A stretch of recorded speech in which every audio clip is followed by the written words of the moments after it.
हर हर महादेव, जय भोलेनाथ। नमस्कार, मैं साधना पांडे मार्गदर्शन पे आपका स्वागत करती हूँ। तो चलिए दोस्तों, आज के वीडियो में हम जानेंगे गुरु पुष्य योग जो कि 24 जुलाई को पड़ रहा है। तो गुरु पुष्य योग में आपको क्या करना है, क्या नहीं करना है और कैसे माँ लक्ष्मी को प्रसन्न करना है, क्योंकि देखिए ये योग बहुत खास होता है और इस खास योग में आपको माँ लक्ष्मी को प्रसन्न करना होता है। क्योंकि देखिए ये योग बहुत कम आता है और बहुत कम आने के कारण ये योग जो है वो धनदायक हो जाता है। तो इस योग में कैसे करेंगे माँ लक्ष्मी की साधना, कैसे करेंगे विशेष आराधना, तो आज के वीडियो में हम जानेंगे। तो चलिए विशेष जान लेते हैं कि गुरु पुष्य योग कब शुरू हो रहा है। तो देखिए दोस्तों, ये योग जो है गुरुवार का दिन है, 24 जुलाई का दिन है और शाम को 4:43 पर गुरु पुष्य योग यानी कि पुष्य योग की शुरुआत हो रही है। गुरुवार का दिन होने के कारण गुरु पुष्य योग बन रहा है और इस दिन बहुत विशेष दिन है। आज पूर्णिमा अमावस्या तिथि है। तो मैं बता चुकी हूँ कि देखिए पितरों की पूजा के बिना ना शादी हो, विवाह हो, कोई शुभ काम हो सफल नहीं होता है। तो पितरों की पूजा पहले कर लीजिएगा। अमावस्या की वीडियो में मैं बताई हूँ कि कैसे और क्या करके पितरों की पूजा आपको करना है। तो इस तरह से कर लीजिएगा। और नक्षत्रों में राजा होते हैं पुष्य नक्षत्र, तो पुष्य नक्षत्र को राजा कहा जाता है और इस नक्षत्र में जब कोई भी कार्य कर देते हैं ना तो विशेष हो जाता है, शुभ हो जाता है और माँ लक्ष्मी के साथ साथ कुबेर की कृपा बरसती है और भगवान विष्णु की कृपा भी बरसती है। अब धन संबंधी समस्या से मुक्ति के लिए वैसे तो दो उपाय मैं उस वीडियो में बताई हूँ, फिर भी आपको कुछ विशेष उपाय मैं बताती हूँ। धन संबंधी समस्या से मुक्ति के लिए आज सिद्ध कर लीजिए कनकधारा स्तोत्र को। कैसे सिद्ध करेंगे, कैसे सिद्ध करेंगे, देखिए करना यह है कि आप कनकधारा स्तोत्र का 11-21 पाठ आप उत्तर की तरफ मुंह करके बैठ जाइए, माँ लक्ष्मी का ध्यान करिए और पहले संकल्प लीजिए कि हे माँ लक्ष्मी, मैं आपकी प्रसन्नता के लिए इतने पाठ कनकधारा स्तोत्र का करने वाली हूँ। शाम को 4:43 के बाद ही करना है और आप ये कार्य कर लीजिए। जितना हो सके कनकधारा स्तोत्र का पाठ करिए। इससे क्या होगा कि एक तो आपकी जुबान पे कनकधारा स्तोत्र बैठ जाएगा और माँ लक्ष्मी की असीम कृपा होगी।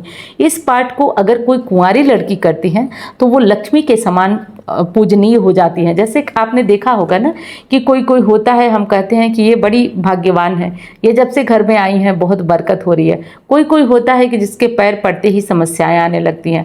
तो कनकधारा स्तोत्र का पाठ अगर आप करते हैं, डेली नहीं भी कर पाते हैं तो विशेष जो तिथियां हैं उन पे भी करते हैं तो आपके ऊपर माँ लक्ष्मी की कृपा होगी। दूसरा, सामने वाला आपको देख के भी ऐसा करेगा, कहेगा कि जब से आप आई हैं या जहाँ आपका हो रहा है वहाँ पे सारी चीज़ें पॉजिटिव होंगी। आज गुरु पुष्य योग है तो आज लाल गाय को गुड़ खिलाना भी बहुत शुभ होता है। तो गुड़ कैसे खिलाएंगे आप, तो देखिए एक रोटी ले लीजिए। एक रोटी लेकर के रोटी में क्या करिए कि थोड़ा सा घी लगा लीजिए और घी लगाकर उसमें गुड़ रख करके गौ माता को खिलाइए आज गुरु पुष्य योग के दिन। ऐसा करने से भी आर्थिक संकट दूर होता है और पूरे परिवार के हाथ से अगर आप ये रोटी स्पर्श करा देते हैं ना तो पूरे परिवार का भाग्योदय होता है और कभी अन्न धन की कमी नहीं होती है। तो एक रोटी बनाएं, उस पर घी लगाएं और पूरे परिवार के हाथ से उसे स्पर्श कराकर गुड़ लगा करके और गुड़ डाल करके गौ माता को खिला दीजिए। इससे गौ माता की विशेष कृपा होती है और आपकी घर के ऊपर किसी भी तरह की नकारात्मक ऊर्जा हो, परेशानी हो, तो जैसा कि आप जानते हैं कि गौ माता सब हर लेती हैं, तो ये काम आप ज़रूर कर लीजिए। आज के दिन आप माँ लक्ष्मी की मूर्ति पर 11 हल्दी की गांठें रखें, मूर्ति के पास 11 कौड़ियाँ रखें और गोमती चक्र रखें। इन तीनों चीज़ों को रख करके और आप हो सके तो 11 बार माँ लक्ष्मी की किसी मंत्र का जप कर सकते हैं। एक छोटा सा मंत्र है, ओम ह्रीम श्रीम महालक्ष्मी नमः।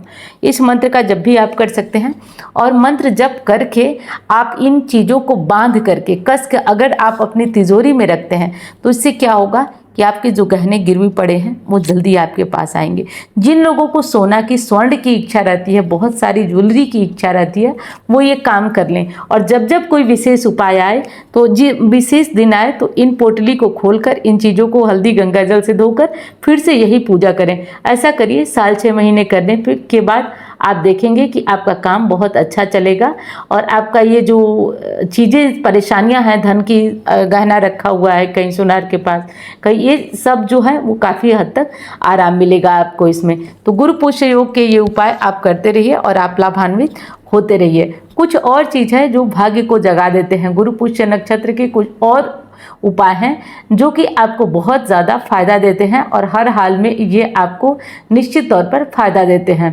तो जैसे इसमें गुरु पुष्य नक्षत्र चल रहा है तो इसमें कोई नई चीज़ खरीदना हो तो भी आप खरीद सकते हैं। जैसे सोना खरीद सकते हैं, नई गाड़ी खरीदना हो खरीद सकते हैं, कपड़े खरीद सकते हैं। तो ये सब चीज़ें आप कर सकते हैं। बहुत ही अच्छा होता है और ये बहुत ही शुभ होता है। आज इसमें हल्दी भी खरीद कर लाना, गुरु पुष्य योग में हल्दी खरीद कर लाना भी बहुत शुभ होता है। तो ये चीज़ें कर लीजिएगा। और जो लोग श्रीयंत्र लिए हैं, जो लोग श्रीयंत्र मेरे यहाँ से लिए हैं या ऐसे रखे हैं, वो लोग एक काम करेंगे, आज श्रीयंत्र का पंचामृत से अभिषेक करेंगे। पांचों चीज़ों से, दूध, दही, घी, शक्कर, शहद से आज श्रीयंत्र का विधिवत अभिषेक करिए। अभिषेक करने के बाद उस पर कुमकुमार्चन करिए। कैसे कुमकुमार्चन होगा?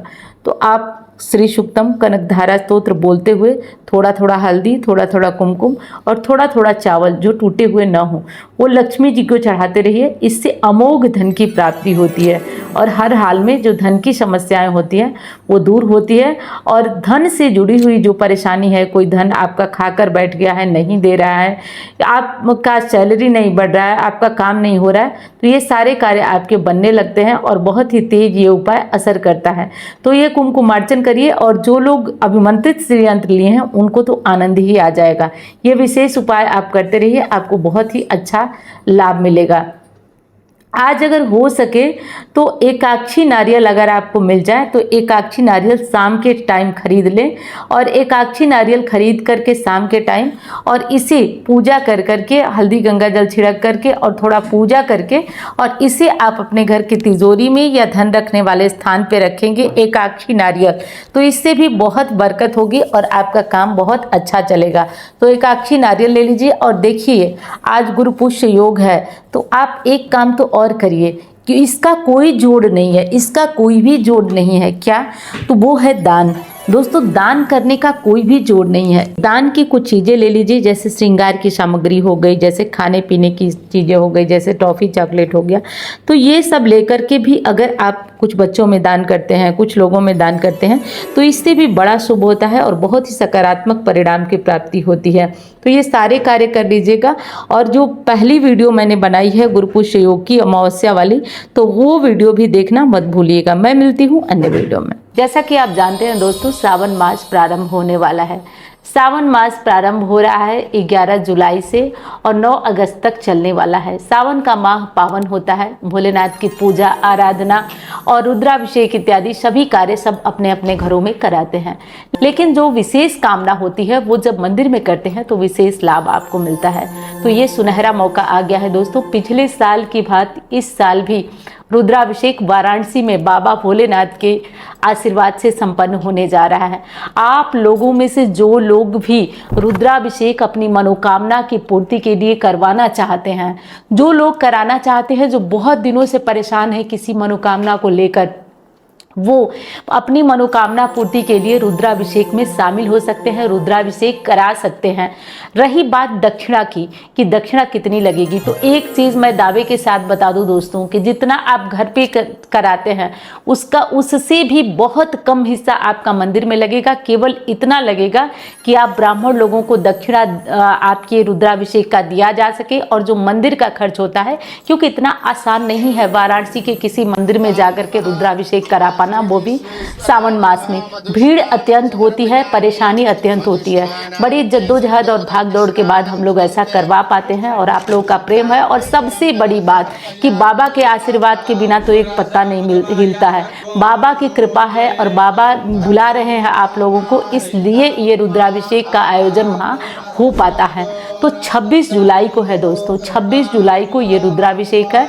जो लोग आना चाहते हैं वो अपना नाम, स्थान, गोत्र, और जो नहीं आ पाते हैं किसी कारण से, वो भी अपना नाम, स्थान, गोत्र बोले लिखवा दें ऑफिस नंबर पर। और फिर एक बार कह रही हूँ, दक्षिणा की चिंता बिल्कुल नहीं, क्योंकि दक्षिणा देखिए मैं ये चाहती हूँ कि वो लोग भी इसमें शामिल हो जो कभी पूजा रुद्राभिषेक चाह कर भी किसी बड़े मंदिर में नहीं करा पाते हैं। तो ये भव्य बड़ा मंदिर है जिसमें कि रुद्राभिषेक और पूजा होने से हमारी मनोकामना पूरी होती है।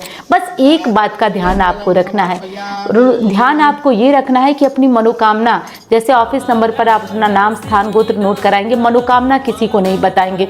जब संकल्प लिया जाएगा तो आप अपनी मनोकामना बोलिएगा। जब आप नहीं आ पाते हैं तो लाइव चलेंगी चीज़ें। पिछली बार तो कनेक्शन काफ़ी कट रहा था फ्रीक्वेंसी जैमर होने के कारण, लेकिन इस बार हम लोग वायर्ड व्यवस्था कर रहे हैं जिससे कि लाइव का कार्यक्रम हमारा कटे ना। तो आप लोग उस लाइव में अपनी मनोकामना बोलिए, देखिए कैसे चमत्कार हो जाता है।